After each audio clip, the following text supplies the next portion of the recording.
So let's breathe into a time of meditation together, just allowing ourselves to be right where we are. Breathing in, breathing out.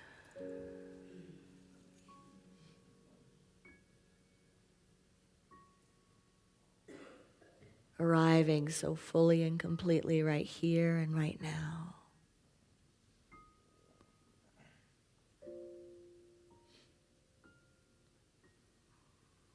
That we let all the little spaces of our heart and mind be filled with the Holy Spirit.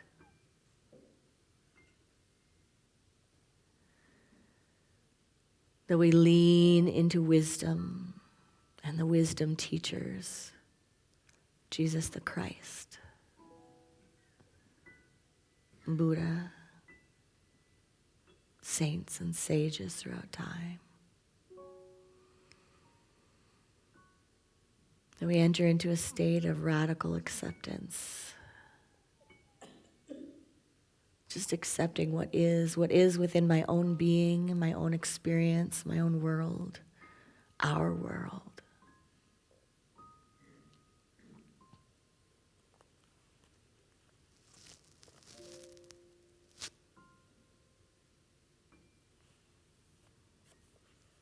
In the words of Fyodor Dostoevsky,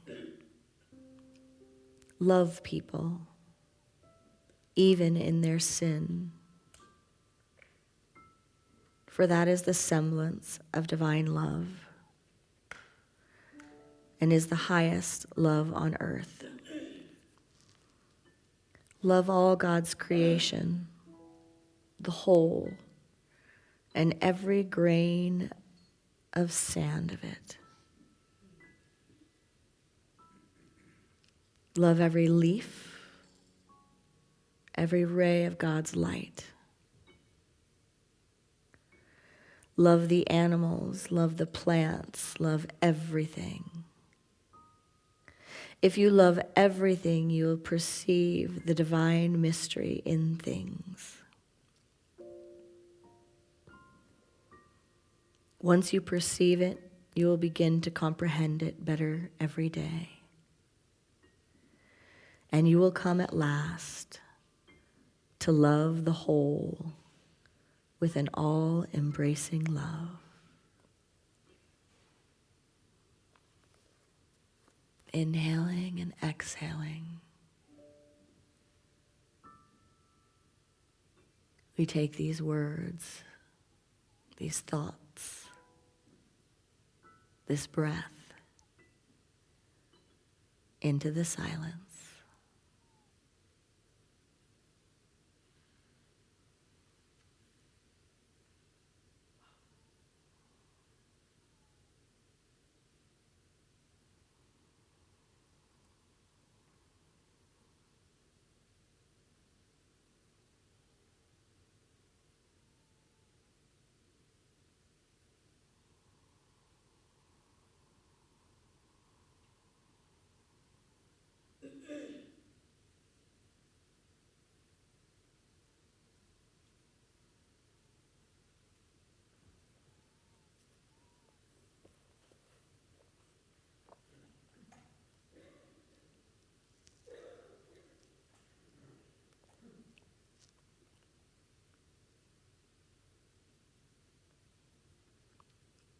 Inhaling and exhaling, bringing our attention back to this now moment. By the power of this practice, may all beings have freedom. Freedom from suffering and the causes of suffering, knowing they are born blessed. May all beings have wisdom in the midst of their suffering. May all beings know the fruits of transformation and the power of love, God as love, and themselves as emanations of this love. And together we know this affirmation: God's life is living itself in me. Together, God's life is living itself in me. One more time. God's life is living itself in me. And so it is.